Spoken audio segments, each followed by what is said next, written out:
আগামীকাল অনুষ্ঠিত হবে ত্রয়োদশ জাতীয় সংসদ নির্বাচন এবং গণভোট। এ উপলক্ষে সার্বিক প্রস্তুতি চূড়ান্ত হলো আজ। সারা দেশের ভোট কেন্দ্রে পৌঁছেছে নির্বাচনী সরঞ্জাম। সকাল থেকে দিনভর কঠোর নিরাপত্তায় ভোট কেন্দ্রগুলোতে পৌঁছানো হয় ভোটের ব্যালট পেপার সহ যাবতীয় সামগ্রী। নির্বাচনের পরিবেশ শান্তিপূর্ণ করতে তৎপর রয়েছে মাঠ প্রশাসন ও আইন শৃঙ্খলা বাহিনী। প্রতিনিধিদের পাঠানো তথ্য ছবিতে জানাচ্ছেন শাশ্বতী সরকার।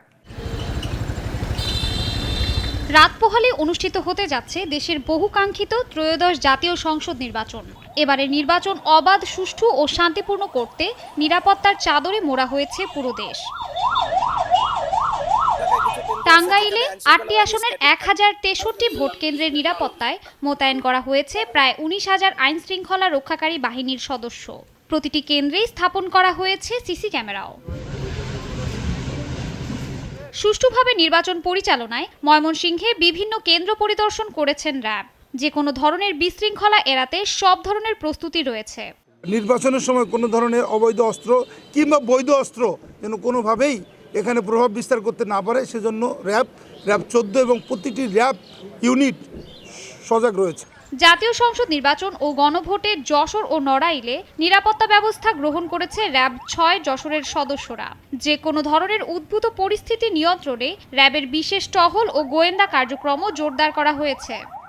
র্যাব ফোর্সের সদর দপ্তরের নির্দেশনা মোতাবেক র্যাব 6 যশোরের আওতাধীন 2টি জেলার 8টি সংসদীয় আসনের নির্বাচনী এলাকায় মোট অফিসার সহ 16টি টহল দল ও গোয়েন্দা ইউনিট অক্লান্ত পরিশ্রম করে যাচ্ছে।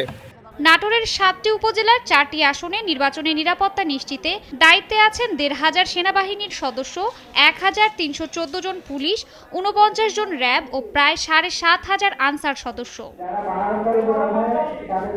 নির্বাচনকে সামনে রেখে মাদারীপুর শহরের বিভিন্ন ভোট কেন্দ্রে নিরাপত্তা ব্যবস্থা জোরদারে জেলা র্যাব ৮ কোম্পানি কমান্ডার মীর মনের হোসেন ভোট কেন্দ্র পরিদর্শন করেন। পরিদর্শনকালে তিনি কেন্দ্রের সার্বিক নিরাপত্তা, আইন শৃঙ্খলা পরিস্থিতি এবং প্রস্তুতি ঘুরে দেখেন। পিরোজপুরের 3টি আসনেও ভোটের প্রস্তুতি প্রায় শেষ। কঠোর নিরাপত্তায় চলছে নির্বাচনী সরঞ্জাম হস্তান্তর। 7টা উপজেলা, 3টি আসন, এই 458টি ভোট কেন্দ্রে আমরা প্রায় ১৬০০ পুলিশ ফোর্স সর্বমোট দায়িত্বে নিয়োজিত আছে। উৎসবমুখর পরিবেশে কাল ভোটাররা তাদের গণতান্ত্রিক অধিকার প্রয়োগ করবেন, এটি সবার প্রত্যাশা। শাশ্বতী সরকার, নাগরিক।